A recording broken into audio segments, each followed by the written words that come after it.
এখনকার ছেলেমেয়েরা কল্পনাও করতে পারবে না আগে আমরা কি কি কারণে মায়ের হাতে মায়ের খাইতাম। মায়ের হাতে মায়ের খাবার পরে কাঁদলেই আবার মায়ের খাইতাম, মায়ের খাবার পরে না কাঁদলেও মায়ের খাইতাম, না মারা সত্ত্বেও কান্নাকাটি করলেই মায়ের খাইতাম, খেলা নিয়ে বেশি মেতে থাকলে মায়ের খাইতাম, খেলতে গিয়ে কারো হাতে মায়ের খেয়ে আসলে আবার মায়ের খাইতাম, খেলতে গিয়ে কাউকে মেরে আসলেও মায়ের খাইতাম, বড়দের কথায় তেরা উত্তর দিলে মায়ের খাইতাম, অনেকদিন মায়ের না খেয়ে থাকলেও প্রচুর মায়ের খাইতাম। বাসায় অতিথি এলে তাকে খাবারের প্লেট দিতে যাওয়ার সময় প্লেট থেকে খাবার মুখে দিতে গিয়ে ধরা পড়লে প্রচুর মায়ের খাইতাম। অতিথিরা খাওয়ার সময় খাবারের দিকে হা করে তাকিয়ে থাকলে মায়ের খাইতাম।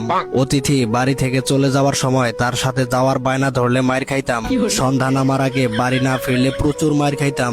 প্রতিবেশীর বাড়িতে গিয়ে খেয়ে আসলেও মায়ের খাইতাম। কারো সাথে মারামারি করে হেরে এলে যে কি পরিমাণের মায়ের খাইতাম। বেশি সময় নিয়ে খাওয়া দাওয়া করলেও মায়ের খাইতাম।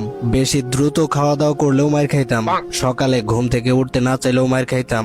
রাতে ঘুমাতে দেরি করলে মায়ের খাইতাম।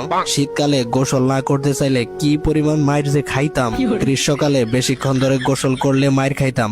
অন্যের কাছ থেকে আম জাম পেয়ারা পেরে খেলে প্রচুর মায়ের খাইতাম। স্কুলে টিচারদের কাছে মার খেয়েছি, খবর পেলে যে কি মায়ের খেতাম। পরীক্ষার আগে টিভি দেখলেই মায়ের, হোঁচট খেয়ে পড়ে গেলে উঠিয়ে আবার মারা হতো। কারো বাসায় বেড়াতে গিয়ে নিজের বাসা মনে করে লন্ডভন্ড করলে মায়ের খেতাম। পাশের বাসার অন্য কেউ পরীক্ষায় বেশি নাম্বার পেলে মায়ের খাইতাম আমি। শোকেস থেকে নতুন প্লেট গ্লাস বের করলে মায়ের খাইতাম। পুকুরে ডুবাতে ডুবাতে চোখ লাল করে ফেললে মায়ের খাইতাম। প্রচুর মায়ের খাইতাম। আমার মতো এমন মায়ের খাওয়া পাবলিক কে কে আছেন?